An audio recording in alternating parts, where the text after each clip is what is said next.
صلوات اللہ علیہ کا آج ابتدائی طور پر تھوڑی سی گرفت میں آیا ہے، اور دن کو ہم نے جو پریس کانفرنس کی اس سلسلے میں ہم سب سے پہلے اپنا موقف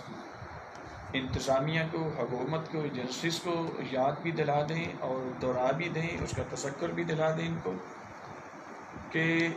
صرف گرفتاری سے نہ ہم اپنے موقف سے پیچھے ہٹیں گے، نہ ہمارے موقف میں تبدیلی آ سکتی ہے۔ ہمارا موقف یہ ہے کہ اس ایف آئی آر جو کٹی ہے اس پر اپنے کمزور سیکشن لگایا ہے، اس پر 295A سیکشن کی لگنا ہے، اٹریکٹ کر رہا ہے، 295C لگنا ہے، اس پہ 980A لگنا ہے، 153A لگنا ہے، فساد فی الارض کا سیکشن لگنا ہے۔ یہ سیکشن لگیں گے تو پھر ورنہ ہمارا موقف وہی ہے کہ جو ہم نے پریس کانفرنس میں آج دن کو پریس کلب میں پریس کانفرنس کے دوران کہتے ہوئے ہم نے بیان کیا تھا کہ ہم جمعرات تک آپ کو ڈیڈ لائن دے رہے ہیں۔ اگر آپ نے یہ دونوں کام نہ کیے، گرفتاری پلس سیکشن کی ایڈیشن،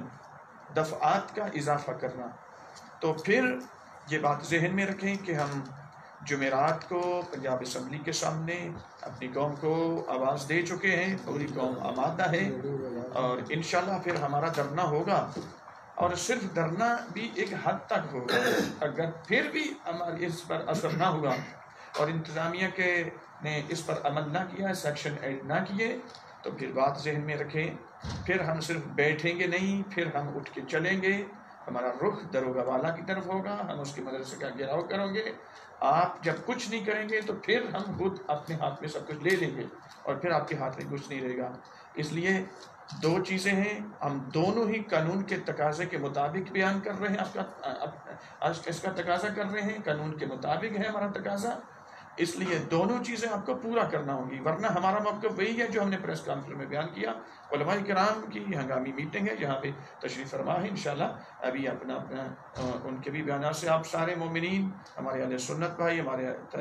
مومنین بھائی، اہل تشیع سب انشاءاللہ مستفید ہوں گے، اور انشاءاللہ پروردگار اس ملت کو سرخرو کرے گا، اور گستاخ جناب صدیقہ طاہرہ کل بھی مرد آباد تھا، آج بھی مرد آباد ہے، قیامت تک مرد آباد رہے گا۔